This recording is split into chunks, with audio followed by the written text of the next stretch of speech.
सिंगाराम गांव में सीनिया नाम का एक मछुआरा रहता था जो मछली पकड़कर अलग अलग गांव में बेचता था। अपनी इस छोटी सी कमाई से सीनिया अपनी पत्नी कावेरी और बेटी नैनी का बहुत अच्छे से पालन पोषण किया करता था। उसी गांव में एक नरहरी नाम का व्यक्ति था जो सीनिया से बहुत ईर्ष्या करता था। एक दिन नरहरी सीनिया के पास आता है। गांव के लोग पहले से ही जानते थे कि नरहरी कितना स्वार्थी आदमी है। नरहरी को देखकर कावेरी चिंतित हो जाती है और सोचती है, ये आदमी जो कभी हमारे यहाँ नहीं आया, आज हमारे घर की ओर कदम कैसे बढ़ा गया? भगवान जाने किस गलत इरादे से यहाँ आया है। तभी सीनिया कहता है, नमस्कार सीनिया, कैसे हो? मैं ठीक हूँ नरहरी भाई, आज यहाँ कैसे? सीनिया, तुम्हारे काम की एक बात करने आया हूँ। कब तक तुम इधर उधर मछलियाँ पकड़ते रहोगे और इसे अलग अलग बाजारों में बेचते रहोगे? लेकिन ये मेरी रोजी रोटी है भाई। हमारी नदी में बहुत सारी मछलियाँ हैं। अगर तुम हमारे पंचायती कार्यालय में कुछ राशि का भुगतान करो तो पूरी नदी पर तुम्हारा अधिकार होगा। इसके बारे में सोचो। कोई मदद चाहिए हो तो मुझसे कह देना। इतना कहकर नरहरी वहाँ से तुरंत चला गया। कावेरी, तुमने सुना नरहरी भाई ने क्या कहा? तुम क्या कहती हो? मुझे उस आदमी पर बिल्कुल भरोसा नहीं है जी, उसके चक्कर में मत पड़ो। लेकिन मुझे उसका विचार अच्छा लगा। मुझे घर पर रखा सारा पैसा दे दो। मैं गांव के पंचायत ऑफिस में सारा पैसा दे दूंगा और नदी पर अधिकार कर लूंगा। इसके बारे में एक बार फिर से सोच लो तुम। मत डरो, भले ही वो झूठ बोल रहा हो, लेकिन मेरा बिगाड़ कर क्या कर लेगा? सीनिया पंचायत में जाता है, सरपंच से मिलता है और पैसे उन्हें सौंप देता है। उस दिन से नदी सीनिया की हो जाती है। नदी की सभी मछलियाँ सीनिया की थी। एक दिन सीनिया अपनी नदी में मछली पकड़ने गया, मगर एक भी मछली जाल में नहीं फंसी। ऐसा इसलिए हुआ क्योंकि नरहरी रात में नदी की सभी मछलियों को चुपके से पकड़ लेता था। वो रात में सारी मछलियाँ चुरा रहा था। सीनिया को इस बात का पता नहीं था। दिन गुजरते रहते हैं और सीनिया नदी से एक भी मछली नहीं पकड़ पाता। वो कुछ दिनों के लिए एक पैसा भी कमा नहीं पाया। घर में रखा पैसा किराने का सामान खरीदने के लिए इस्तेमाल हो रहा था। धीरे धीरे घर का सारा सामान खत्म होने लगता है। नरहरी की बातों पर भरोसा करने के लिए सीनिया खुद को ठगा महसूस करता है। मैंने तुमसे कहा था कि उस पर भरोसा मत करो। अब देखो, हमारी बेटी खाने के लिए रो रही है। क्या हम अपनी इकलौती औलाद की अच्छी तरह देखभाल भी नहीं कर सकते? नदी से कुछ मिलने की उम्मीद लेकर सीनिया फिर से नदी की तरफ चला जाता है। वो बहुत कोशिश करता है कि उसे उस दिन कम से कम एक मछली तो मिले, मगर वो फिर खाली हाथ रह जाता है। सीनिया गुस्से से आग बबूला हो जाता है। मैं इतना निकम्मा हूँ कि मैं अपनी बेटी को खाना भी नहीं खिला सकता। ऐसा जीवन जीने से अच्छा है कि मैं मर जाऊं। ऐ नदी, मुझे स्वीकार कर। ऐसा कहकर वो आत्महत्या के इरादे से नदी में कूदने लगता है। तभी एक सोने की मछली बाहर आ जाती है। मृत्यु हर समस्या का समाधान नहीं सीनिया, मैं तुम्हें एक जादुई मंत्र देती हूँ। जब भी तुम्हारी मछली पकड़ने की इच्छा हो तो आकर इस मंत्र का जाप करना। ये कहकर उस जादुई मछली ने अपना मुंह खोला। सीनिया उसके मुंह के अंदर चला गया। मछली के अंदर वो एक घर दिखता है जो सोने से बना है। अंदर की सारी मछलियाँ सोने की थी। वो 2 सुनहरी मछलियाँ पकड़कर बाहर आ जाता है और बाजार में जाकर उन सोने की मछलियों को बेच देता है और खुशी से रहने लगता है। कुछ दिनों बाद सीनिया ने अपने लिए एक घर खरीद लिया।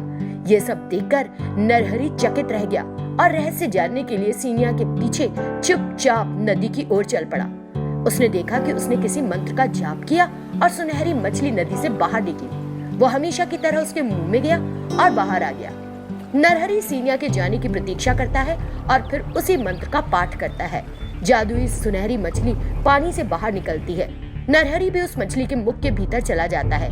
वहाँ सोने की मछली और सोने का घर देखकर लालची हो जाता है। लोभ में आकर वो अपनी झोली में ढेर सारा सोना भरने लगता है। ये देखकर जादुई मछली परेशान हो जाती है और अपना मुंह बंद कर लेती है। नरहरी मछली के अंदर ही रह जाता है और वहाँ सांस नहीं लेने के कारण मर जाता है।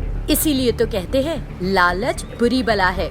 देवापुर गांव के लोग बिल्कुल नहीं जानते थे कि बस स्टैंड के पास का पेड़ जादुई है। अगर उन्हें पता होता तो वे उस जगह की साफ सफाई करते और उस पेड़ की पूजा जरूर करते।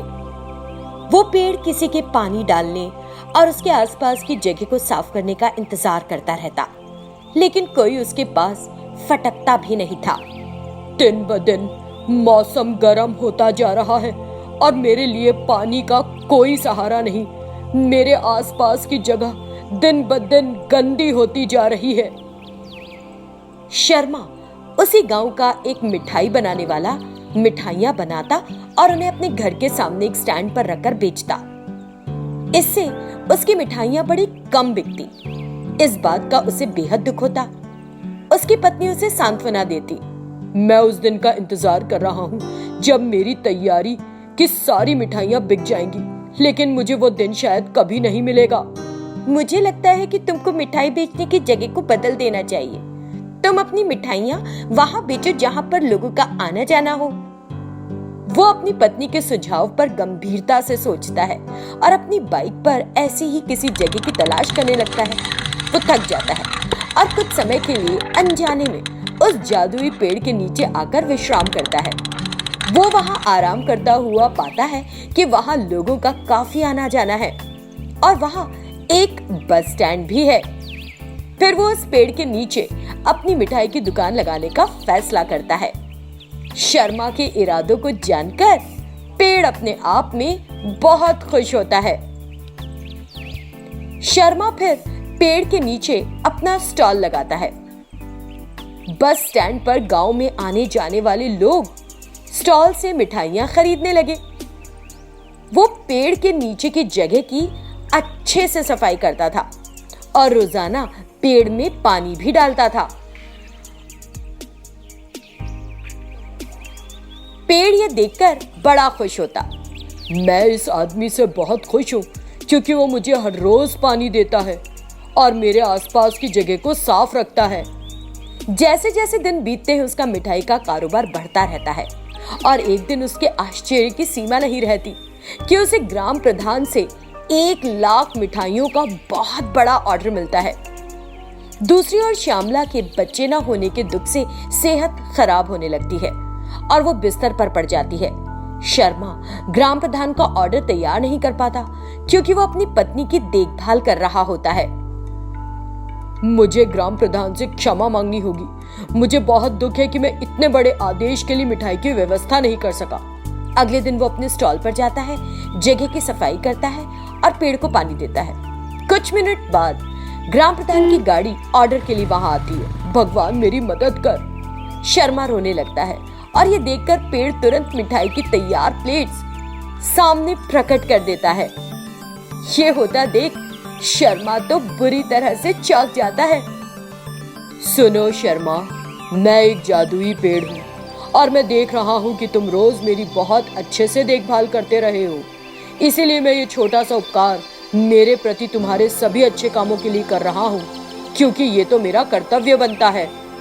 इन मिठाइयों को ग्राम प्रधान को दे दो, पैसे लो और अपनी पत्नी का किसी अच्छे अस्पताल में इलाज कराओ। शर्मा कृतज्ञता में पेड़ को नमन करता है।